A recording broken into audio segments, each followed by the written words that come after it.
আইনের শাসনের পরিপন্থী, ন্যায় বিচারের পরিপন্থী এবং মানবাধিকার লঙ্ঘিত হচ্ছে বলে আমি মনে করি।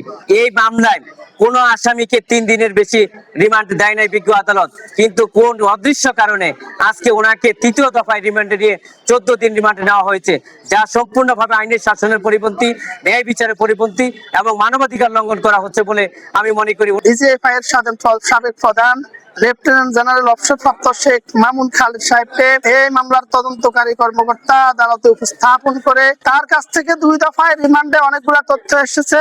সেই তথ্যগুলা সম্পূর্ণ হয় নাই, আংশিক তথ্য তিনি প্রদান করার কারণে তথ্যগুলা পুঙ্খানুপুঙ্খ যাচাই বাছাইয়ের জন্য, সম্পূর্ণ তথ্য উদ্ঘাটনের জন্য তাকে রিমান্ডে নেওয়া প্রয়োজন। সেই মামলাগুলোর তথ্য উদ্ঘাটনের জন্য অন্যান্য কোনো মামলার সাথে তার সত্যিকার অর্থের সম্পৃক্ততা কি, সর্বোপরি ন্যায় বিচারের জন্য সাবেক ডিজিএফআই প্রধানকে আমরা রাষ্ট্রপক্ষে 4 দিনের রিমান্ড প্রার্থনা করলে বিজ্ঞ আদালত ন্যায় বিচারের স্বার্থে উভয় পক্ষের শুনানি অন্তে সন্তুষ্ট হয়ে সাবেক ডিজিএফআই কর্মকর্তা জনাব শেখ মামুন খালেদ সাহেবকে 3 দিনের রিমান্ড প্রার্থনা মঞ্জুর করেন। যে আদেশ হয়েছে, আদেশটি যথাযথ আদেশ হয়নি বলে আমরা মনে করি।